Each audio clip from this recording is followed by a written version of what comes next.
Okay, so exercise 19-29. Veritech produces electronic calculator. Suppose Veritech's standard cost per calculator is $21 for direct materials and $66 for conversion costs. The following data apply to August activities. So we'll come over here and get the data out. So the purchase of direct materials was $8,200. Conversion costs incurred $17,000. Number of calculators produced 250. Number of calculators sold on account 100 at $108 each, 245. Okay, and what we're going to do first is prepare summary journal entries for August using just-in-time costing, including the entry to adjust the conversion cost account. So that's probably the first one. And then the beginning balance of finished goods inventory was 1,500. Use a T account to find the ending balance. Okay, so we're going to end up having a T account a little later. And what we have here is our text, right? So when we purchase raw materials, we're going to put them into an account called raw and in-process inventory. So let's try that. Well, they want a summary entry though, right?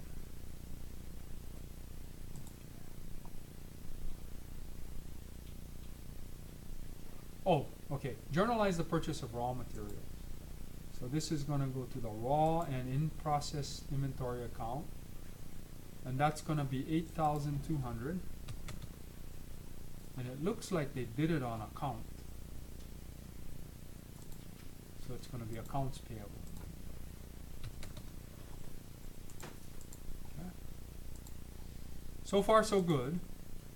Now journalize the actual conversion costs incurred. So I'm going to continue to use the book. So on page 151 of the book, we can look at this. So remember, labor and overhead combined is the definition of conversion costs. Okay, so the book's transaction, Smart Touch Learning incurred $255,000 for labor and overhead. That's actually the incursion of conversion costs. Okay, so we'll come back over here. And what they do is they actually come up and they've already combined it. So 17,000 is the incurrence of conversion costs. And just to be sure, they book it to an account called conversion costs. Okay. And then what they're doing is they're saying wages payable, accumulated depreciation, etc. So that's multiple accounts that they're pulling it out of and putting it into the conversion cost account.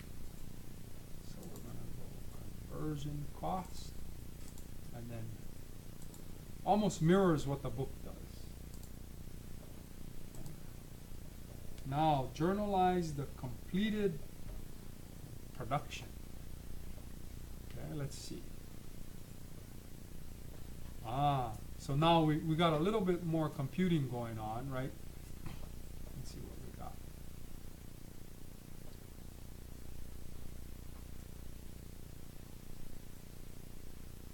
Maybe we'll read this real quick, okay? So it says, in our example here, Smart Touch Learning completed 2,000 standard model tablets that it moved to finished goods inventory.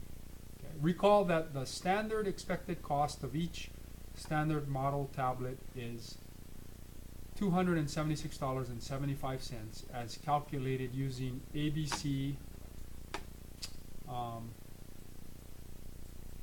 activity-based costing, right? 150 direct material, 126.75 conversion costs.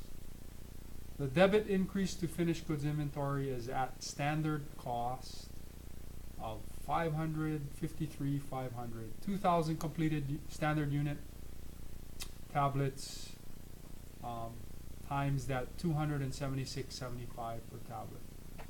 And right here is where we confirm it, right? There is no separate work in process inventory account in just-in-time costing. Okay, so Smart Touch Learning credits the following. So it's coming directly out of this raw and in-process inventory for the direct materials that were completed. Okay.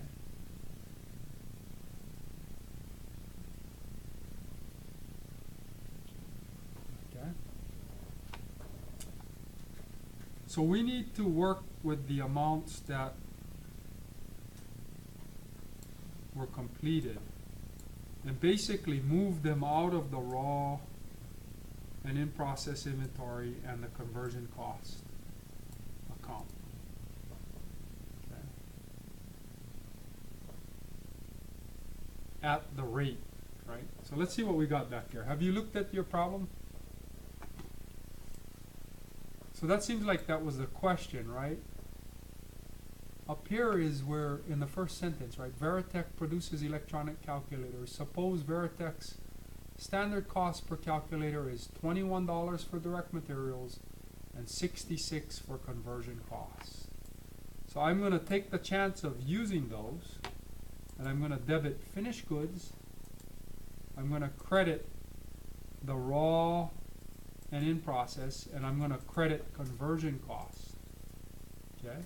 Now I'm going to look at the number of calculators produced. So I got 250 calculators produced. For the amount that I take out of the raw and in process, I'm going to multiply the 250 by 21. Let me see it.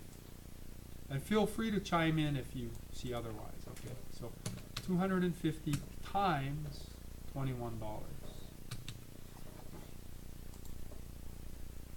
I'm going to put that in there. And then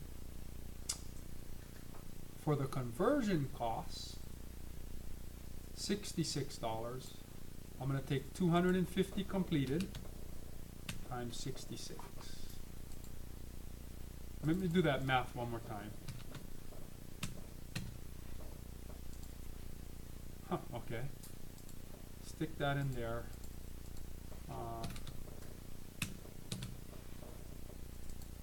Okay, we're good with that. And then I add the two. So I got 5,250 plus 16,500. 21,750. Okay, we got that right. So review real quick, right? We're using these rates, these standard cost rates, and we're multiplying it by the actual number of calculators produced. Okay? To basically move it out of this account it's like the raw materials and work in process combined into one account. Okay, we're moving that out and putting them into finished goods where they'll be ready to sell. Okay. Now, it says journalize the sales on account.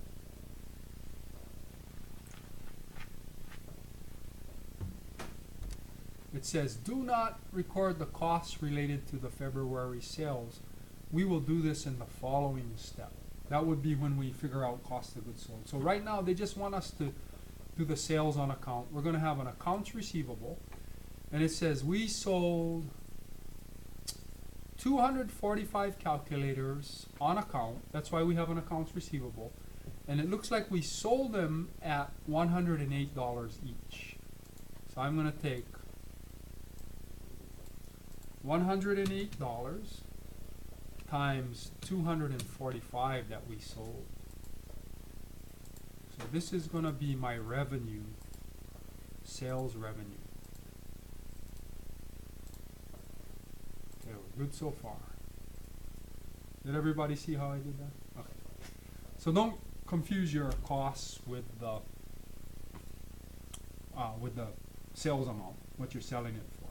Okay, that's easy to do at all levels, is to mistake your revenue amount for your cost. Okay, now let's see. Journalize the cost of sales. So now we're going to do some math, I believe, right? we need to take them out. Right, we're going to take them out of finished goods. So we know we're going to have a journal entry that probably looks something like this: cost of goods sold and finished goods. Right, debiting cost of goods sold and crediting finished goods. Now I don't know, was this where the question was? About, let's pop back to the question. Let me see if I can get to that question. Oh, where did it go? How do you determine the standard costs and the units completed? Oh, we already did that. We answered that question. Okay.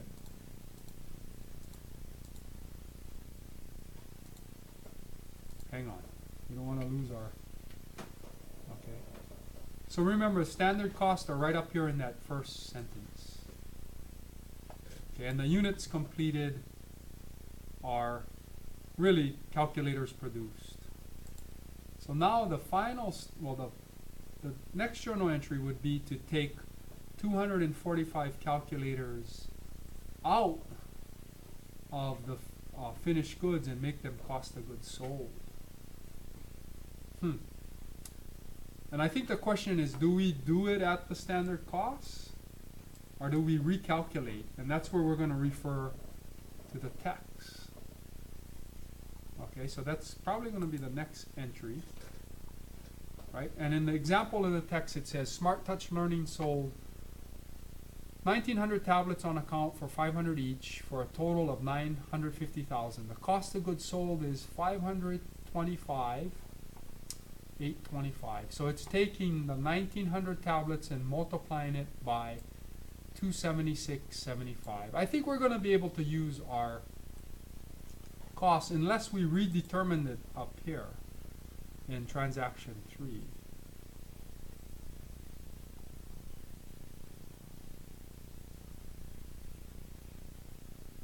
Okay, so they're using the same amount. So I'm gonna in my problem, I think our problem's a lot more simplified. I'm gonna go ahead and take my calculator, and I'm gonna work with the number of units sold. So 245 times 21. Okay, and that would be the direct materials cost. Put that in memory, and then I'm going to go 245 times 66, and we could have easily just added the 66 and the 21, but just for visual purposes, okay, it looks like we got 21,315. Let me redo that one more time, doing it the way I said. So we'll take 87. That's 66 plus 21. 7 times 245. Yeah. Did you guys get that far? Did you try it? Did it work? It worked for me. Okay. All right. So you can in this problem you don't have to compute your standard cost. It's given to you in that first sentence. It seems like that might have been the main thing that held us up, right? Okay. Journalize the entry to close the conversion cost account. Okay. So let's see. Another good reason to look at your chapter, because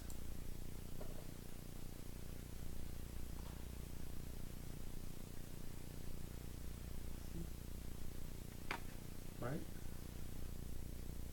I'm assuming, see, they've kept T accounts of all their accounts, and notice their conversion cost account has 1,500 left in it. I'm thinking they're going to end up crediting that account for 1,500, and here it is, adjustment for conversion costs, and they're going to debit cost of goods sold. So it looks like they do it much the same way as we would close manufacturing overhead in the prior chapters, 17 and 18. Okay, so their adjustment here is a debit to cost of goods sold and a credit to conversion cost. Let's see now, we want to make sure we know what our balance is in conversion costs. So what I'll do here is And we got time, so I'll take my Excel sheet. I like to do that because it gives people a visual of what they're doing in the chapter. And I'll make myself a T account. And I'm going to call it conversion costs. Okay.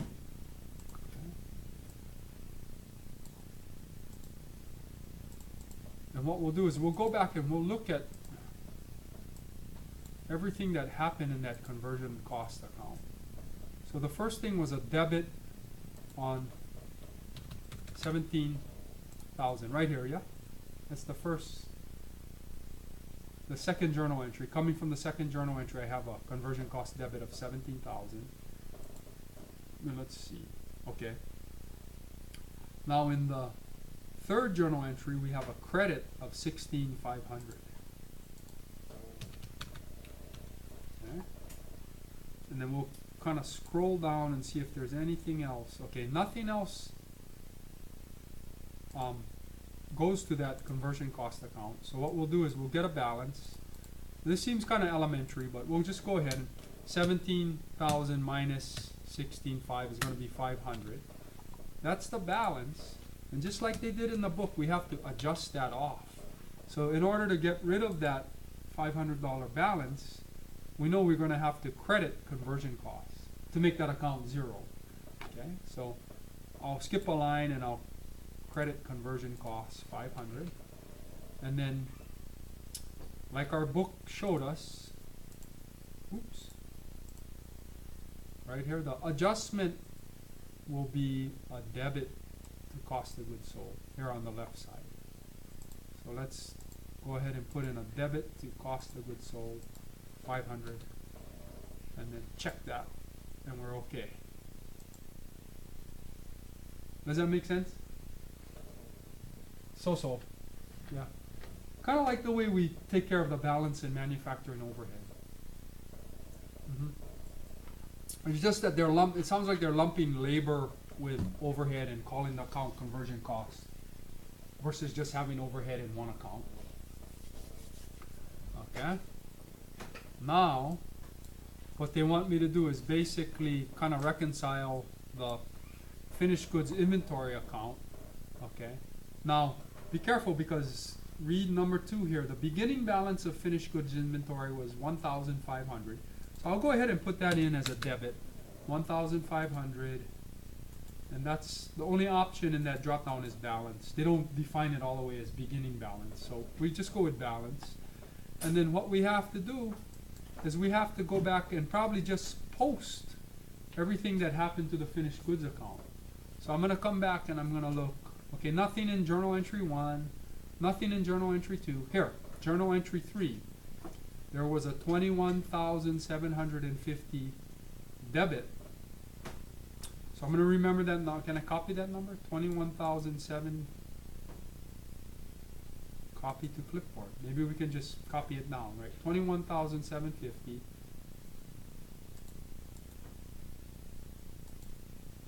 I don't know, does it? No. Does not. No. I remembered it. I had enough time to remember it. Okay, 21,750. And this was the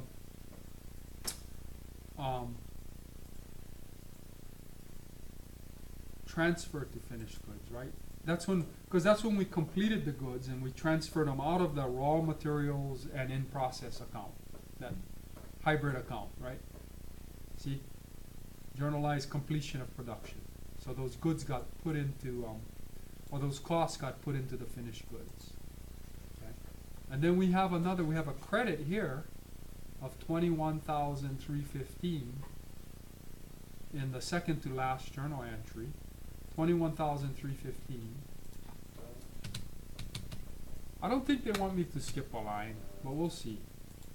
No, yeah, we probably need to because the only option is balance. So I'm going to put it here, 21,315. Remember that, okay? Normally you don't need to skip a line, but I guess they want the balance line separate there. And this was the sale, right? because that's when we moved it out of finished goods and into cost of goods sold, right? Right here. Okay, part of the sales transaction. Okay. So then all we really need to do is take a balance. And you may have added it in your head already, but we'll go ahead and do it with a calculator. 15 to start, 21,750 increase, and then I subtract 21315, and my ending balance is 1935.